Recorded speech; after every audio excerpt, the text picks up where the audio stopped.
La semana pasada Marjane Satrapi murió y eso es algo que como que yo no he podido soltar.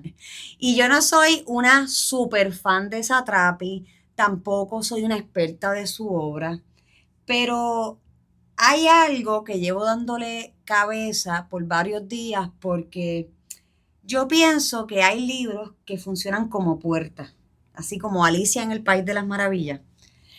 Y una vez tú cruzas esas puertas, es difícil volver para atrás. Y cuando eso ocurre, no solamente cambia tu manera de leer, a veces cambia tu ruta. Y para mí, Satrapi fue una de esas puertas.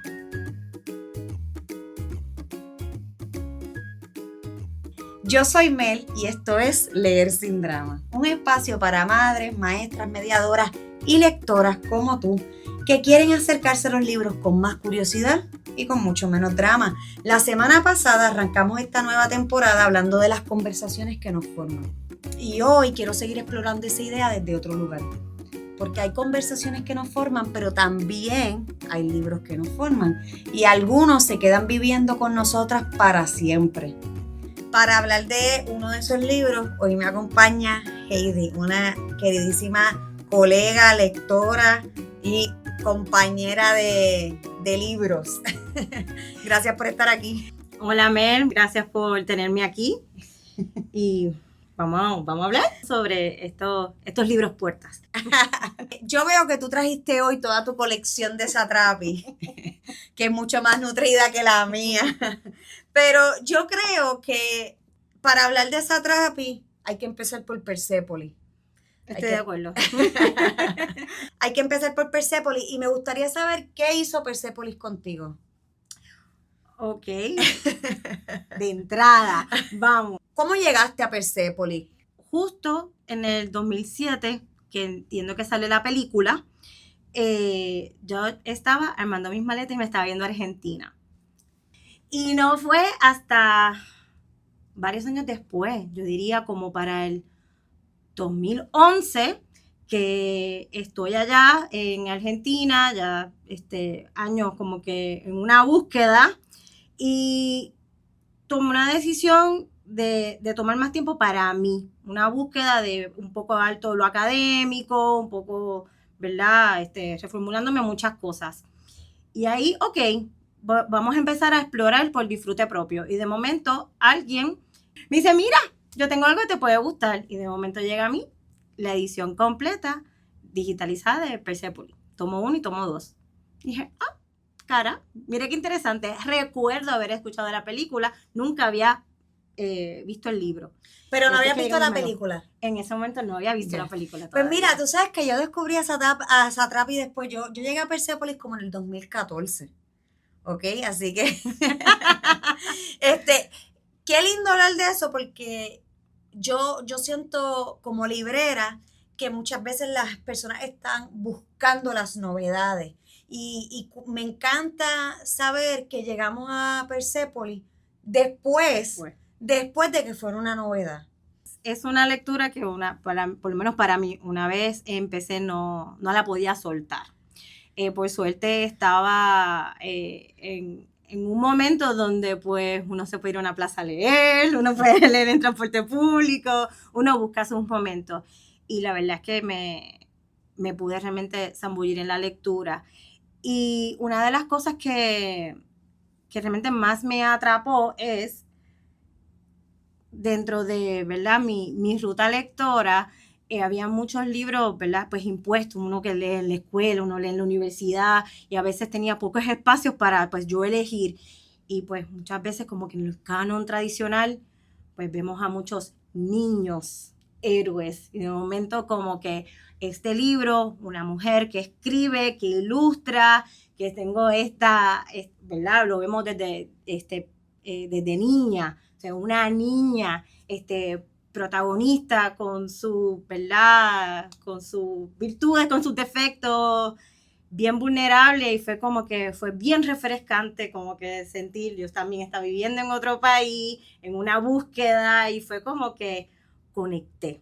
Yo también pienso que nos acerca a una cultura que claramente es distante para nosotros en nuestra realidad y creo que lo hace desde una voz bien infantil. Bueno, la vemos en diferentes etapas a través de Persépolis, pero en esa voz infantil se siente que es una niña y no un adulto, porque verdad, ya eso es otro tema, pero podemos hablar de tantos libros que la voz infantil se siente de un adulto, se siente bien genuina, como si ella hubiese sacado todos sus diarios. A veces yo sentía que ella había sacado un montón de diarios, y estaba recuperando conversaciones.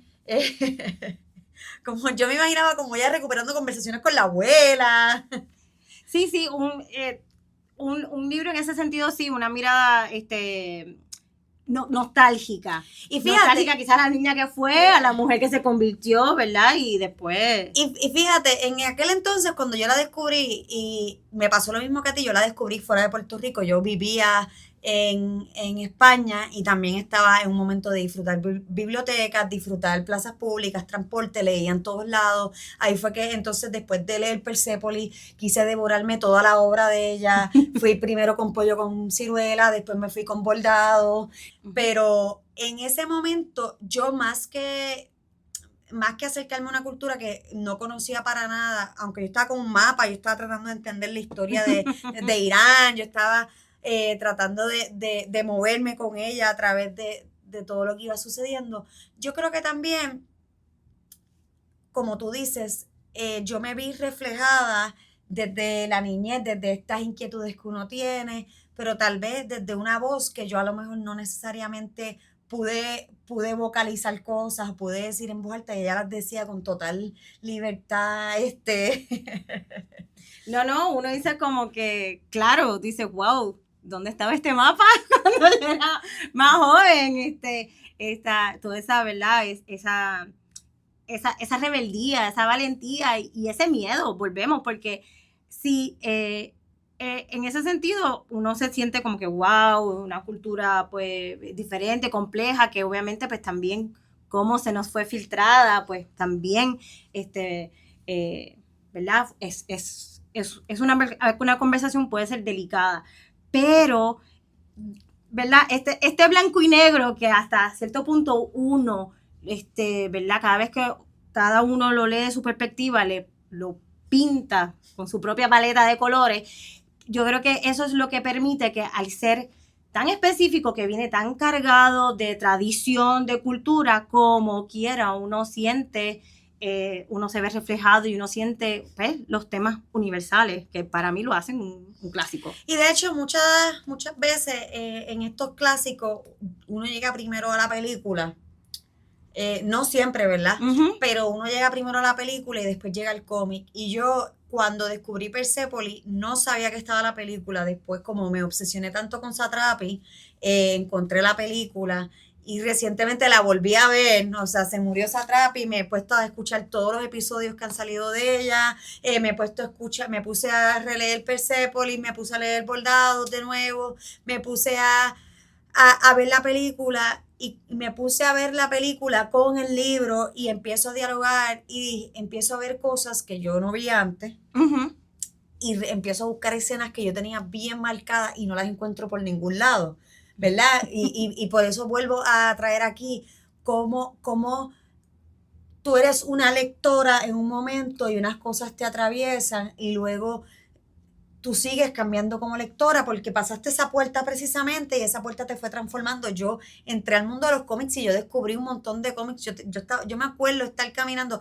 De hecho, el duelo de Persépolis me coge con otro duelo. Hace algunos meses se cerró una librería que me hizo conocer bastante los cómics en Madrid, que se llamaba Tipo Infame, y a mí como que eso se me quedó súper pegado al corazón y de pronto se muere Satrapi y yo como sentí que esa etapa en mí como se sacudió completa y fue como la etapa en la que yo me formé como lectora, porque una cosa bien interesante que yo veo es como en ese momento que tú estás tomando tu libertad, que es 2011, yo estoy 2014 descubriendo a Persépolis, en ese momento yo estoy precisamente redefiniendo mi ruta como lectora porque yo me estoy formando en mi maestría de literatura infantil y juvenil. Y entonces yo estoy redescubriendo un montón de clásicos, descubriendo por vez primera un montón de libros y me encuentro con una Satrapi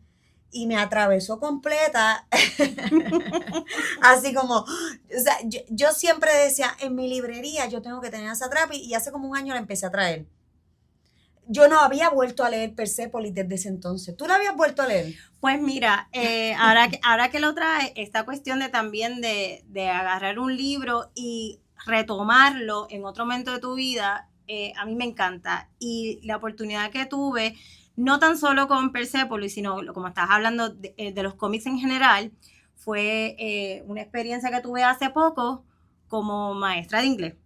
Estábamos haciendo un proyecto y esta discusión que se está llevando, que si los audiolibros son lecturas, que si las novelas gráficas son lecturas, que si son libros realmente con sustancia. Yo no sé por qué se debate eso. Sí, lo son. Yo tenía estos estudiantes que decían, yo quiero traer, acaban de matar el debate así. Me encanta.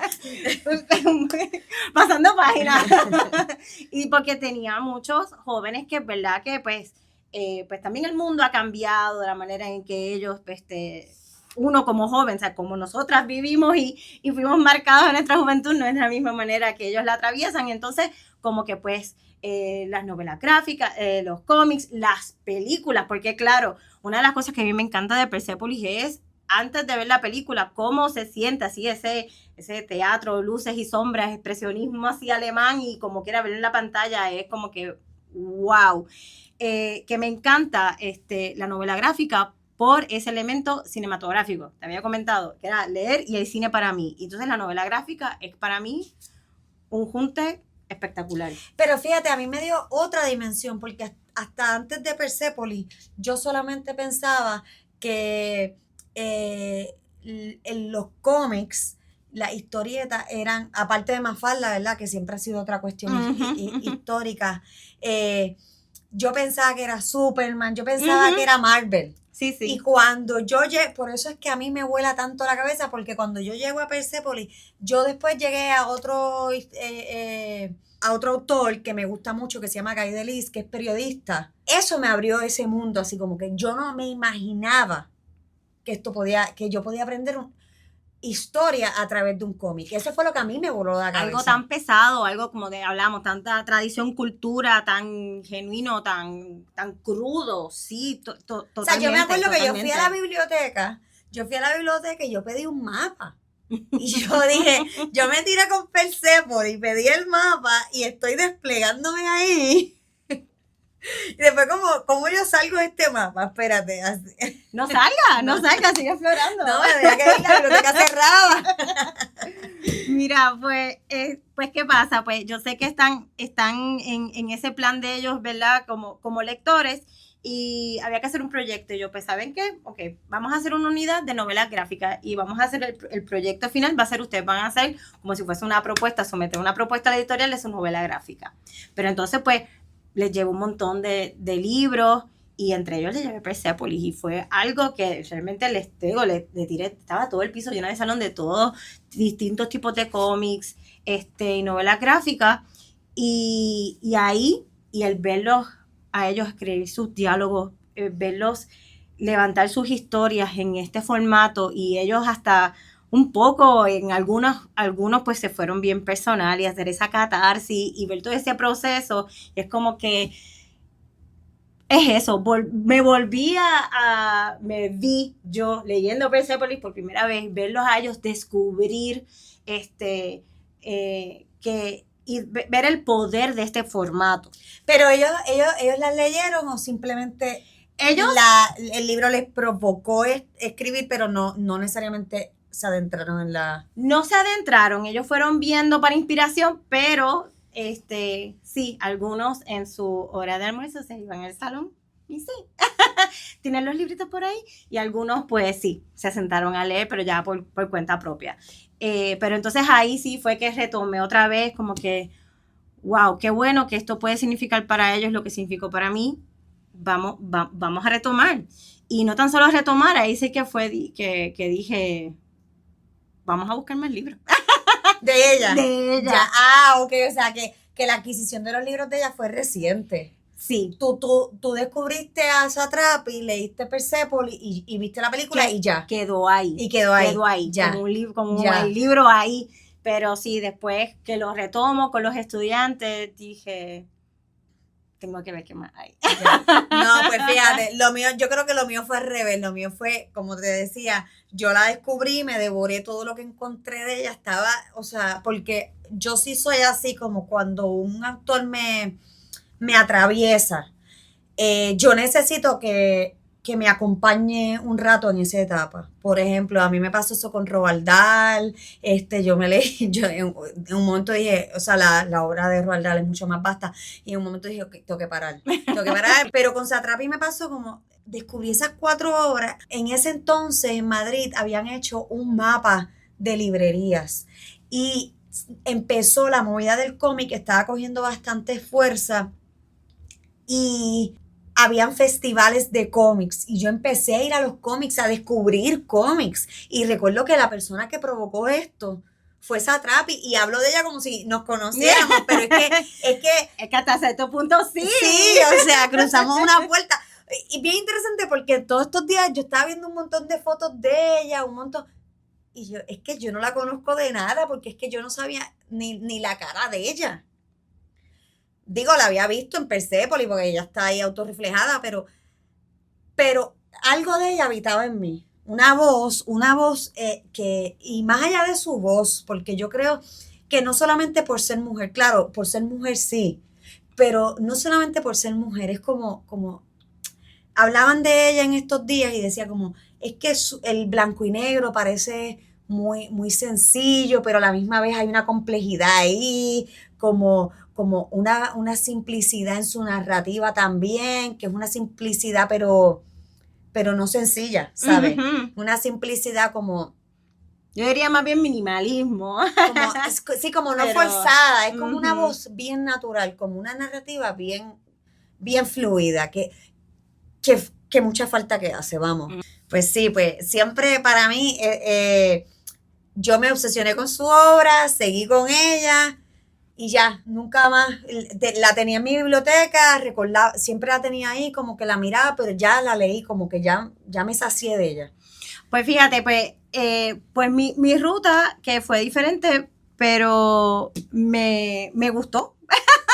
¿Cómo se dio todo? Me gustó porque sentí que pues me fui acompañando en distintos momentos y pues, ¿verdad? Con la temática de los otros libros y la complejidad y todo lo demás, como que sentí, inclusive con el último que en el cual ella es la editora, pues sentí que es eso, que nos acompañamos mutuamente en este coming of age, en esta, ¿verdad?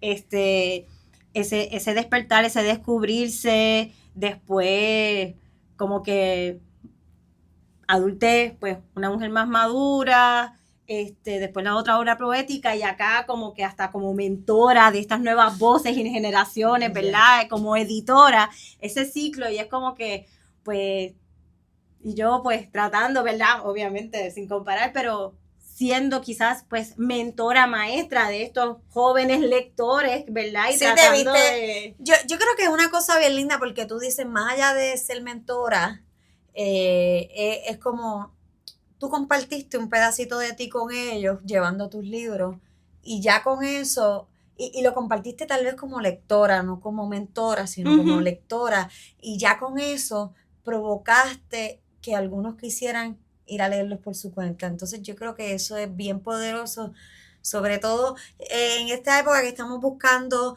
siempre cómo enganchar a los chicos.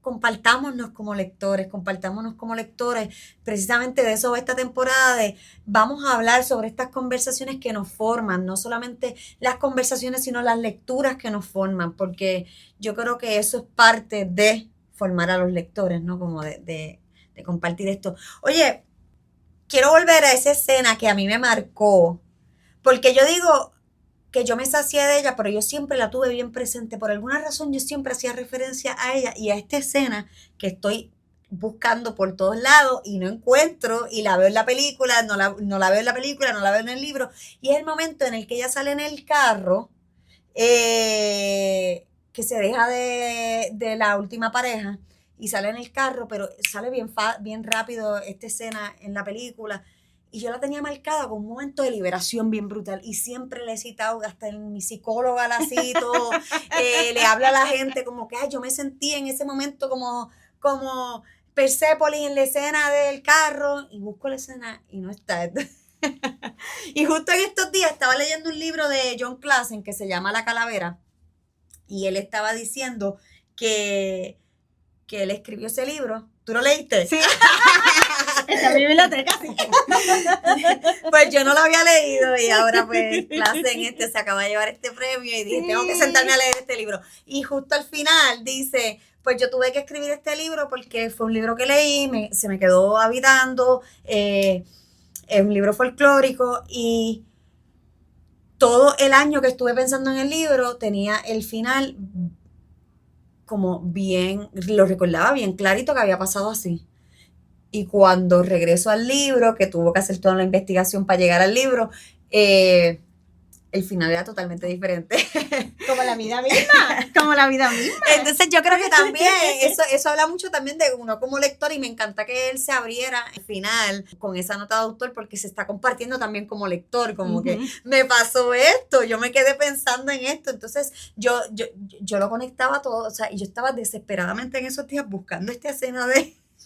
Y que a veces, y que nos pasa con otras cosas, pero si a suponer, me dice, ¿tú te acuerdas de esta? A lo mejor te digo, mira, Mel, no, tengo más ahora mismo porque pues no lo he releído recientemente, tengo conmigo más la sensación que me dejó leerlo, ¿verdad? Y todo lo que sentí, todos los momentos que me acompañó en el momento que leí, que estaba atravesando, que quizás, ¿verdad? Como que literalmente escenas y cosas. Es que yo creo que la comprensión lectora está siempre muy ligada al sujeto. Claro. Entonces, por eso son tan importantes las conversaciones, porque definitivamente lo que tú estás leyendo, y creo que eso es lo que trata de decir Klassen cuando lo comparte en La Calavera, cuando tú lees algo, el momento que estás viviendo va a atravesar tu comprensión. Entonces, eso que tú dices, yo creo que es una cosa que me voy a quedar, que te recuerda mucho de el momento en el que estabas, porque es que precisamente ahí es que te atraviesa la lectura. Uh-huh. Sí, es un capítulo de mi vida que volvemos atravesado por muchas cosas, esta cuestión de estar viviendo y armando una vida en otro país, el tema también de la identidad, porque a veces cuando uno va a otro país que realmente no saben bien dónde queda Puerto Rico, cuál es la identidad del puertorriqueño, y uno explicarse, y uno escucharse, cambiar de carrera, bueno, todas estas cosas, ¿verdad? Que volvemos, yo estudié literatura, y después de esto es que empiezo a cursar, a formarme como psicóloga social. Por eso te decía un poco, era de mis elecciones libres, nada de mi carrera, nada, era cosas para mí. Y siempre iba al cine con mi familia, las películas que elegía mi familia, las novelas que tenía que leer. Fue un momento realmente de, hasta por decirlo así, de radicalizarme en todos los aspectos. Ya, y ahí te llegó Satrapi. Y ahí te llegó Satrapi. Fíjate, y yo creo que realmente como Satrapi es nuestro pie forzado para el episodio, porque claramente, bueno, a ti te atravesó tanto que tú tienes una marca en el cuerpo de Punk is not dead. Fíjate, sí. En ese momento que yo leí eso, tal vez a mí no me marcó tanto esa cuestión, pero yo lo veía en estos días. Yo creo que yo le di para atrás a la película como 10 veces, porque esa escena... y realmente, y esta cuestión ahora en el clima político, ¿verdad? Que nos atraviesa, redefinir ¿verdad? Mucho lo que es punk, en que sí, pues la empatía, la alegría, o sea, toda esta cuestión, pues, como resistencia, y es como que, pues, Claro punk, que el punk está todavía. claro, y que no es algo literal, que es algo metafórico, que es algo metafórico. Eso, yo no sé si tú alguna vez has tenido la oportunidad de leer La Composición, que es un libro de que publicó Ecaré, y creo que hay una escena muy parecida a lo de Punk is Not Dead, con el niño cuando le preguntan qué hace en la casa. Tiene que ser una composición sobre lo que hacen en la casa. Y el niño gana la composición. Entonces nadie sabe qué fue lo que él le escribió porque toda la familia está preocupada porque él no puede decir que escuchan radio en la casa. Entonces, punk is not dead. O sea, ella, no, estas son mis zapatillas de hacer deporte. No, y volvemos también, este libro que traes a colación es justo, volvemos, ¿dónde estoy?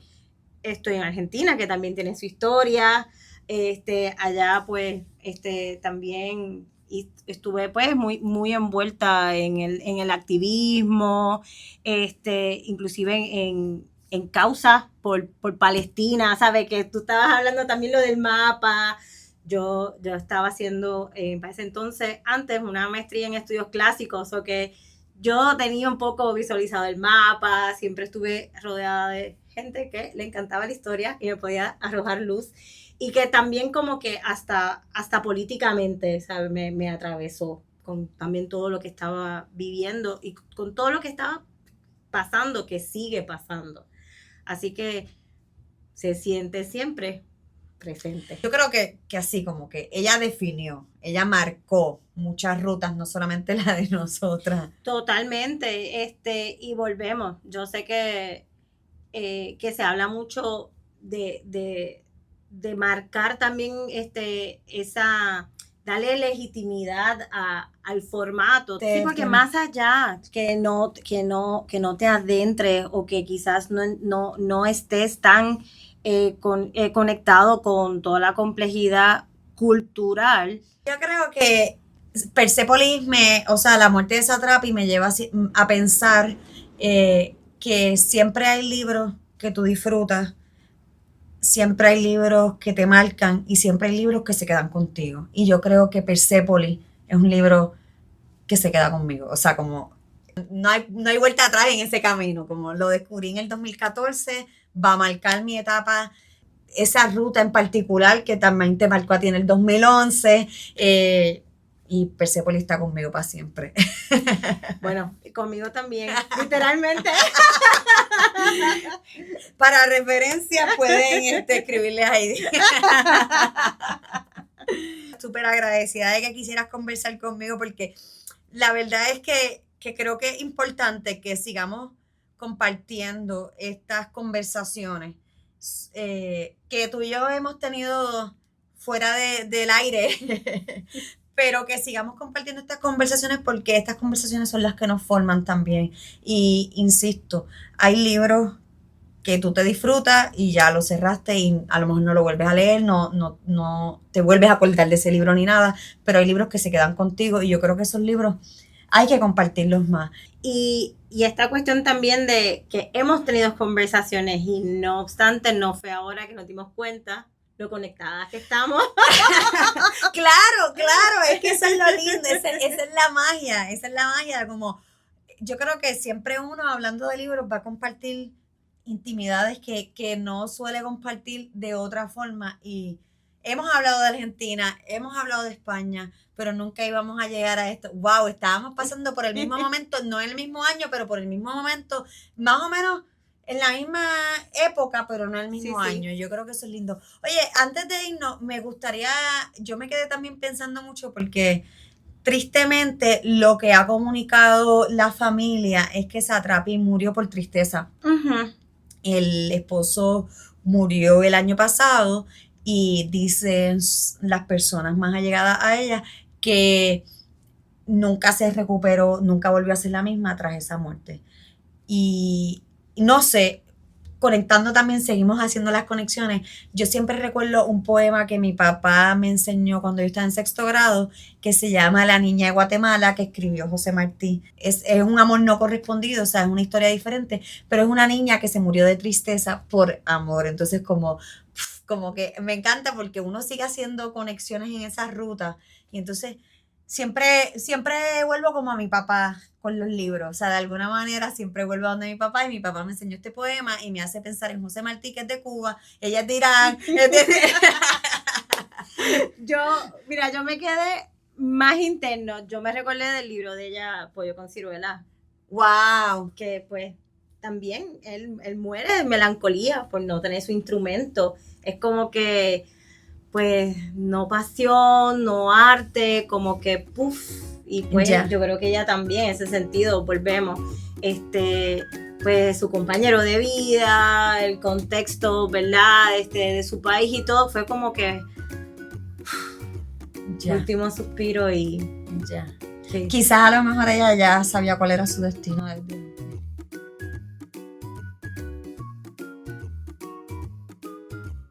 ¡Wow! ¡Qué profundo! ¿Cómo terminar este episodio así? Bueno, esto fue un episodio especial de Leer Sin Drama. Yo soy Mel y hoy me acompañó Heidi Rodríguez Potter.